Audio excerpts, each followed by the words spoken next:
تو اس بنیاد پر جو مقدمات اس وقت ان پر قائم ہیں یا وہ جیل میں موجود ہیں ان مقدمات کی بنیاد پر، یہ جسٹیفائیڈ ہیں یا یہ الگ معاملہ ہے اور مزاج کا ہونا الگ معاملہ ہے؟ آپ کیا سمجھتے ہیں؟ بہت شکریہ نقی. دیکھیں بات یہ ہے کہ عمران خان صاحب کے مزاج کی بات کی جا رہی ہے.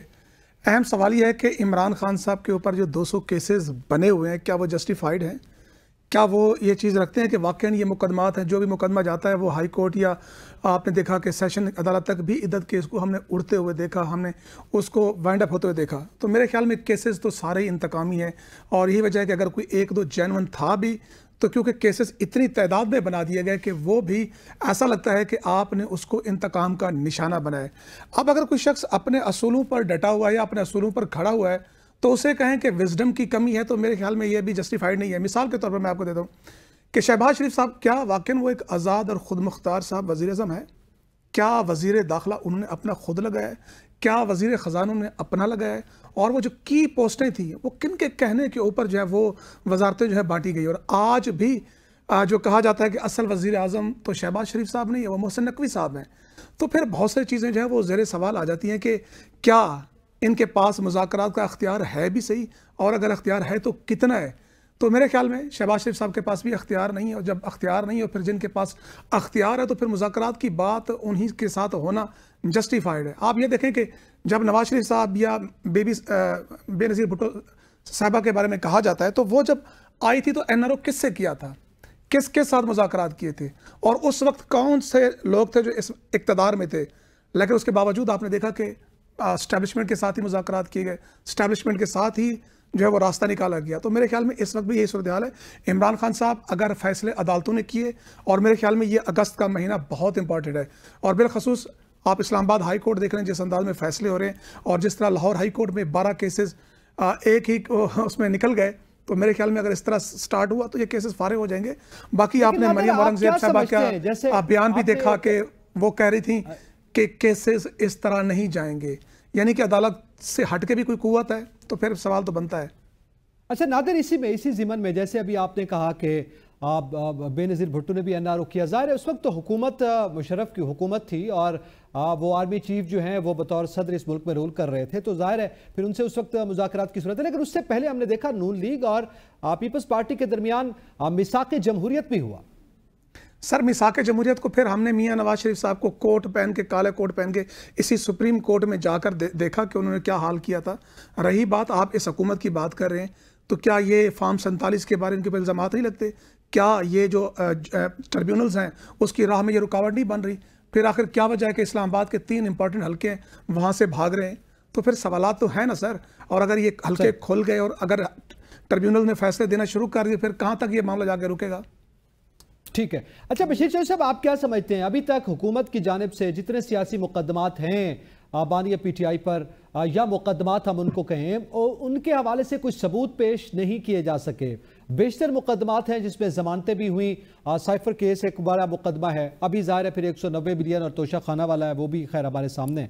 تو اس صورتحال میں آپ کیا سمجھتے ہیں؟ کیا ان مقدمات کو ہم جنرلی سمجھیں کہ چونکہ ملک کو نقصان ہوا اس لیے یہ بنائے گئے، یا یہ فقط سیاسی مقدمات ہیں اور اگر مذاکرات ہو جاتے ہیں، کہیں سے کوئی ڈھیل مل جاتی ہے یا کوئی ڈیل ہو جاتی ہے تو اس کے بعد یہ معاملات ختم ہو جائیں گے؟ جی بہت شکریہ. میں ذاتی طور پر یہ سمجھتا ہوں کہ جس طرح شروع میں بات ہوئی کہ پاکستان میں سیاستدان ہمیشہ ہی تختہ مشق رہے ہیں، تو میں اب بھی یہ سمجھتا ہوں کہ عمران خان بھی اسی سیاسی انتقام کا نشانہ بنے ہیں جس سیاسی انتقام کا نشانہ نواز شریف بنے تھے، جس سیاسی انتقام کا نشانہ بے نظیر بنی تھی، جس سیاسی انتقام کا نشانہ ذوالفقار علی بھٹو بنے تھے، اور اس سے پہلے باقی لوگ جو ہے وہ انہوں نے بھگتا تھا. تو میں یہ سمجھتا ہوں کہ پاکستان میں جتنے بھی سیاسی لیڈروں کو آج تک جیل ہوئی ہے، ان کو سزائیں سنائی گئی ہیں، وہ سارے کے سارے مقدمات جو ہیں وہ سیاسی بنیادوں پر بنائے گئے تھے، اور محض ان کو جیل میں رکھنے کے لیے ایسے کیسز جو ہے وہ بنائے جاتے ہیں اور وہ کھڑے کیے جاتے ہیں. فرق صرف یہ ہے کہ باقی سیاسی جماعت جو رہنما ہیں جس طرح نواز شریف ہیں، ان کو یہ گر آتا ہے کہ وہ جب جیل میں مشکل ان کو محسوس ہوتی ہے تو وہ ڈیل کرنا جانتے ہیں اور وہ اپنی جان بچا کے نکل جاتے ہیں. اس سے پہلے بینظیر تھی، وہ ان کو جب یہ خطرہ محسوس ہوتا تھا کہ ان کو یہاں پہ گرفتار کر لیا جائے گا یا جیل میں ڈال دیا جائے گا تو وہ از خود جلا وطنی اختیار کر لیتی تھی.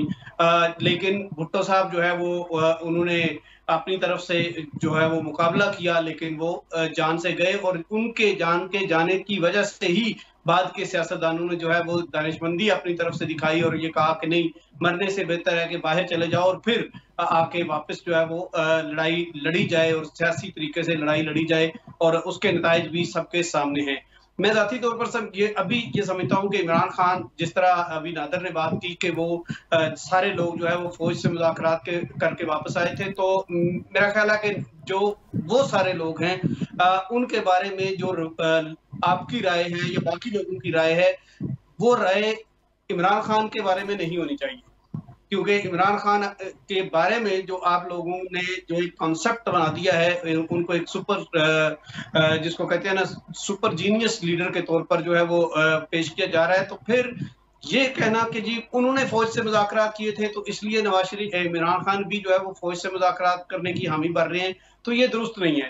میرا ایک اوپینین ہے کہ جب عمران خان کے خلاف تحریک عدم اعتماد آئی تھی اور عمران خان کو اس بات کا پتہ تھا کہ اس تحریک عدم اعتماد کے پیچھے جو ہے وہ جنرل باجوہ ہیں، تو انہیں اس وقت نواز شریف کو فون کرنا چاہیے تھا اور نواز شریف کو یہ کہنا چاہیے تھا کہ جو آپ کے ساتھ ماضی میں ہوتا رہا ہے اب وہ میرے ساتھ ہونے لگا ہے، تو بہتر یہ ہے کہ اب ہم ہاتھ ملا لیں اور اس کا راستہ روکیں. میں غلط ہو سکتا ہوں یا میری رائے غلط ہو سکتی ہے، لیکن میرا خیال ہے کہ نواز شریف اگر اس وقت عمران خان کو مثبت جواب دیتے. اس کی ایک مثال بھی ہے کہ اس سے کچھ عرصہ پہلے جب نواز شریف وزیر اعظم پاکستان تھے تو آزاد کشمیر میں پیپلز پارٹی کی حکومت کے خلاف تحریک عدم اعتماد آ رہی تھی، اور نواز شریف کو یہ مشورہ دیا گیا تھا کہ جی اس تحریک عدم اعتماد کا راستہ روکیں، اور نواز شریف نے اس تحریک عدم اعتماد کا راستہ روکا تھا اور پیپلز پارٹی کی حکومت نے وہاں پہ اپنا جو وقت ہے وہ پورا کیا تھا.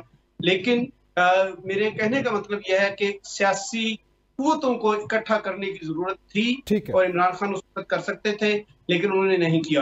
تو آپ ابھی نہیں بشیر چوہدری صاحب، ابھی آپ نے جیسے بات کی کہ مزاحمتوں کے حوالے سے ایک پوری ظاہر لسٹ بھی ہے جس کا ذکر ابھی حماد صاحب نے بھی کیا ہے. آپ کیا سمجھتے ہیں کہ کیا میاں صاحب کا، بڑے میاں صاحب کا اس وقت عمران خان کے دور حکومت میں جب وہ جیل میں تھے اس کے بعد باہر چلے جانا کسی بھی وجہ سے اور پھر واپس آ کے لڑائی لڑنا ایک دانشمندانہ فیصلہ تھا سیاسی طور پر؟ اس میں دو باتیں. پہلی بات یہ ہے کہ نواز شریف کا باہر جانا، اور خاص طور پر اگر وہ عمران خان کے ساتھ بات کر کے باہر جاتے یا کسی سیاسی حکومت کے ساتھ بات کر کے جاتے یا عدالت سے جینوئن ریلیف لے کے باہر جاتے تو بڑی اچھی بات ہوتی. لیکن یہ بات طے ہے اور یہ خود نون لیگ کی قیادت مان رہی ہے، میں نہیں کہہ رہا، نون لیگ کی اپنی ساری قیادت مان چکی ہے کہ وہ ایک ڈیل کے تحت باہر گئے تھے، اور اس کا میں نے ذکر بھی کیا کہ نواز شریف کو ڈیل کرنا آتا ہے اور وہ ڈیل کر کے باہر گئے. تو نواز شریف جو ہے وہ ڈیل کر کے باہر گئے. نواز شریف نے اس کے بدلے میں جنرل باجوہ کی ایکسٹینشن جو ہے اس کا ووٹ دیا، اور اس ووٹ کے دینے کے وعدے کے طور پر جو ہے وہ بیرون ملک گئے. تو میرا خیال ہے کہ یہ جو ہے وہ یہ نہیں ہے کہا جا سکتا کہ وہ ڈیل کے بغیر نہیں گئے. لیکن اگر اس کو سیاسی انداز سے دیکھا جائے تو اگر نواز شریف اس وقت سے لے کے اب تک جیل میں ہوتے تو جو ان کی صحت کے حالات تھے یا مجموعی طور پر ان کے حالات تھے شاید وہ اب اس طرح سے نہ ہوتے. لیکن اس کا ایک سیاسی فائدہ ان کو ضرور ہوتا. میں یہ بھی کہہ دوں کہ ان کا ایک سیاسی فائدہ یہ ضرور ہوتا کہ وہ ان کی جماعت جو ووٹ کو عزت دو کا نعرہ تھا اس سے پسپا نہ ہوتی، اس سے پیچھے نہ جاتی، تو ان کو سیاسی میدان میں سیاسی طور پر یہ مناسب نہیں ہے. ٹھیک ہے. اچھا، اب تھوڑا عمر دراز گزر صاحب، آپ کیا سمجھتے ہیں جب خان صاحب جیل میں گئے تھے، آپ کو یاد ہوگا اس وقت یہ بات کی جاتی تھی کہ خان صاحب جو ہیں وہ کچھ ماہ بھی جیل میں نہیں گزار پائیں گے، ان کے بارے میں یہ تاثر موجود تھا. لیکن ہم نے دیکھا کہ اب 1 سال مکمل ہو گیا ہے اور خان صاحب جو ہیں وہ اپنے موقف پر بھی ڈٹے ہوئے ہیں. مذاکرات کے حوالے سے جب ان کو کہا جاتا ہے اس کو یہ الگ بحث ہے کہ ان کا موقف غلط ہے یا صحیح ہے، مگر وہ جیل میں ابھی تک موجود ہیں. آپ کیا سمجھتے ہیں کہ کیا ہماری ان کے حوالے سے جو تاریخ ہے یا ہمارا جو ووٹر کی ایک نفسیات ہے اس میں اب کوئی تبدیلی ممکن ہے آنے والے وقت میں؟ کیونکہ اس میں تو جو ریکارڈ ہے یا جو ہماری پرسیپشن تھی وہ بڑی مختلف ثابت ہوئی ہے، آراء جو ہیں اس کے برعکس ہوا ہے. تو کیا اب سیاسی طور پر بھی کچھ ایسا آپ کو ممکن دکھائی دے رہا ہے اس ملک میں؟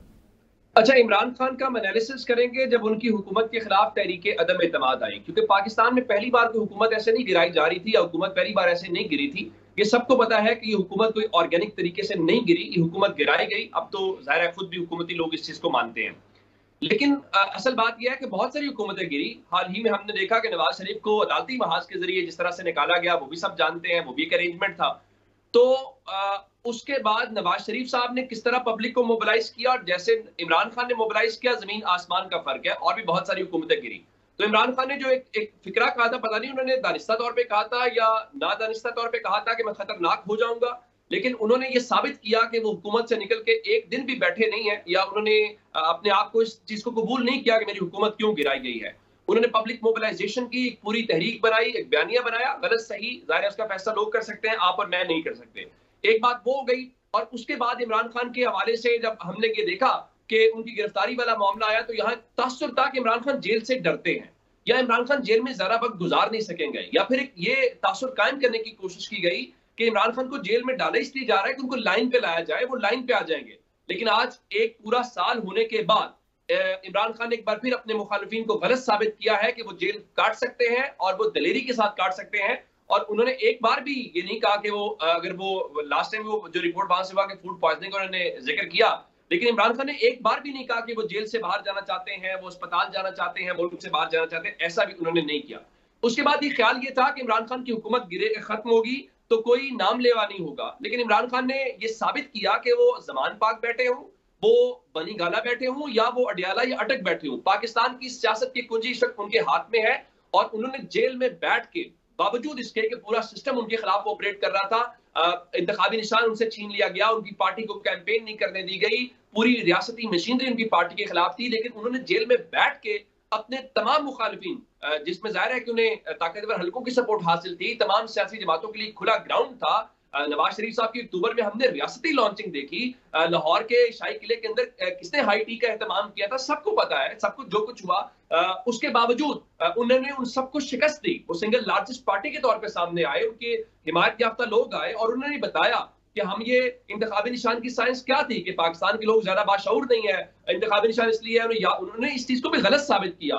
پھر انہوں نے یہ بتایا کہ دیکھیے الیکٹیبلز امپورٹنٹ نہیں ہے، اس ملک کے اندر پولیٹیکل لیڈرشپ کا جو بھی نظریہ یا بیانیہ ہے وہ امپورٹنٹ ہے. اب لوگ جو ہے یہ نہیں طے کریں گے کہ جناب وہ ہم جائیں گے پارٹی جیتے گی. اب پارٹی جیتے گی کہ جو لوگ اس کے ساتھ ہیں وہ جیت جائے. اس کی مثال لودرا والی ہے. آپ دیکھیے گا کہ جہانگیر ترین کے مقابلے میں جو آخری امیدوار تھا خاتون کے بعد، وہ کتنے گھنٹے پہلے الیکشن سے پہلے انہوں نے اعلان کیا اور اس نے کتنے ووٹ لیے. تو میرا خیال یہ ہے کہ اب یہ تاثر کسی کا خیال ہو کہ عمران خان ڈیل کریں گے، ظاہر ہے بات چیت تو آپ کو کرنی پڑے گی، آپ دروازہ سیاست میں بند نہیں کرتے.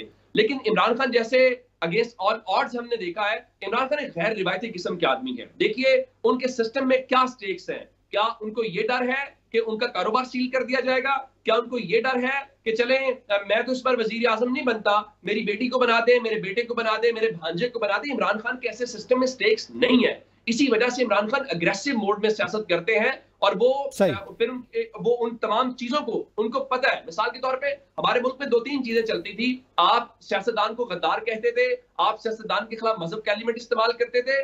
عمران خان نے بخوبی تمام وہ ایلیمنٹس جو کسی اور کے پاس تھے ان کو اپنے ہاتھوں میں لیا، اور انہوں نے بہت پہلے تیاری کی. میں پچھلے دنوں نون لیگ کے وزیر کو یہی کہہ رہا تھا کہ آپ یہ مجھے بتائیے کہ تھوڑے عرصے کے بعد آپ کے نام کے اوپر جب پابندی ہوگی، جب ٹی وی چینلز کے اوپر آپ کی تصویریں نام نہیں چل پائے گا، تو آپ کیا کریں گے؟ آپ کی کیا تیاری ہے؟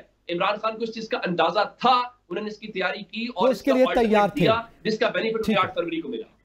ٹھیک ہے، اچھا اس کے لیے وہ تیار تھے. ہمارا حسن صاحب، دوسری جانب ہم نے آج دیکھا عمران خان صاحب جو ہیں وہ اس وقت جیل میں بھی موجود ہیں، لیکن کے پی کے میں ان کی گورنمنٹ بنی ہے. پھر وہ مینڈیٹ کے حوالے سے بھی بات کر رہے ہیں، اور اس کے ساتھ ساتھ سبابی میں آج جلسہ تھا، وہاں پہ بھی ایک بڑا جلسہ بہرحال کیا گیا ان کی جانب سے. عوام جو اکٹھی گو کہ اس کے بارے میں آپ کہیں کہ کے پی کے ایک میزار ان کی حکومت بھی ہے. لیکن آپ کیا سمجھتے ہیں اب اس ایک شخص جو جیل میں بیٹھا ہے وہ وہاں پہ جلسے جلوس کر رہا ہے اور بڑی تعداد میں عوام آ رہی ہے، وہاں پہ خطابات ہوتے ہیں، اسے دیکھ کر حکومت کی پریشانی میں کوئی اضافہ ہوگا یا نہیں؟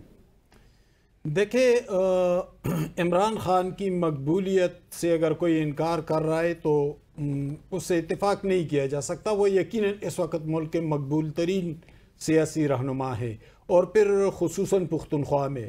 آج صوابی میں ان کا جلسہ تھا. میرا آبائی علاقہ ہے اور ظاہر ہے میں خیبر پختونخوا کے ڈائنامکس کو قدر بہتر جانتا ہوں. تو وہاں پر تو ان کی پاپولیرٹی اس سطح پر ہے کہ 1946 میں جب دو بڑی جماعتوں یعنی مسلم لیگ قائد اعظم کی مسلم لیگ اور خدائی خدمتگار تحریک جو بعد میں عوامی نیشنل پارٹی بنی باچا خان کی, ان کا الیکشن ہوا تھا. تو وہ بہت بڑا الیکشن تھا اور پھر آتے آتے بھٹو صاحب تک ایک عہد آتا ہے. وہاں پر تگڑی سیاسی بہت پرانی جماعتیں تھیں جن میں جمعیت العلماء اسلام اور عوامی نیشنل پارٹی دو جماعتیں تھیں. لیکن عمران خان کی مقبولیت اتنی موزور اور اتنی بڑی لہر تھی کہ اس نے ان تمام جماعتوں کو بہا کر اس کو لے گئے. آج صوابی میں ان کا یقیناً بہت بڑا جلسہ ہوا ہے, لیکن انہیں انتظامی سطح پر اور اسٹیبلشمنٹ سطح پر یقیناً بہت سے مشکلات کا سامنا ہے. ان مشکلات کے حل کے لیے تو اگرچہ مقبولیت ان کے پاس موجود ہے, لیکن صرف مقبولیت صرف پاکستان میں نہیں بلکہ عالمی سطح پر ہم دیکھتے ہیں کہ صرف مقبولیت کام نہیں آتی, بلکہ اس کے ساتھ ساتھ بصیرت, دانش اور سمجھداری بھی بہت ضروری ہوتی ہے سیاست کے لیے. چونکہ پی ٹی آئی کا قیام 1996 میں آیا تھا, لیکن صحیح معنوں میں یہ جماعت 30 اکتوبر 2011 کے بعد پروان چڑھی. تو یقیناً ایک کم عمر جماعت ہے, 13-14 سال عمر ہے اس جماعت کی. عمران خان بحیثیت کرکٹر ان کی شہرت تھی, سیاست میں بھی وہ بعد میں آئے. تو کم از کم ان کے ساتھیوں, پارٹی رہنماؤں, تمام لیڈرشپ پر یہ ذمہ داری عائد ہوتی ہے کہ وہ انتہائی میچورٹی کا مظاہرہ کرے, وہ حالات سے سیکھنے کی کوشش کرے, وہ عوام کو درپیش مسائل کا ادراک بھی کرے, وہ پارلیمان کو مضبوط بنانے اور آئین و قانون کو سربلند کرنے کے لیے راستے تلاش کرے, اس ڈائمنشنز کو سمجھے جو اس وقت درپیش ہے. جب یہ صورتحال قدر بہتر ہو جائے گی تو اس کے بعد یقیناً عمران خان کی مقبولیت کا ثمر ملک کو مل جائے گا. لیکن اگر یہ صورتحال ہو جو جذباتی فضا ہے یا جو گالم گلوچ ہے یا جو جس طرح کا رد عمل سامنے آ رہا ہے کارکنوں کی طرف سے اور بعض اوقات لیڈرشپ کی طرف سے, تو نہ وہ عمران خان کے حق میں جاتا ہے, نہ وہ پی ٹی آئی کے حق میں جاتا ہے, اور نہ وہ پاکستان کے حق میں جاتا ہے. صحیح, بالکل یقینی اس میں تمام سیاسی جماعتوں کی ایک ذمہ داری ہے, اور خان صاحب کے اوپر بھی ایک ذمہ داری ہے کہ وہ اس کو کس طرح سے سیاسی طور پر بھی آگے لے کے چلتے ہیں, اس مقبولیت کو بھی برقرار رکھتے ہیں. اس میں مزید بھی بات کریں گے, ایک بریک کے بعد ساتھ رہیے گا.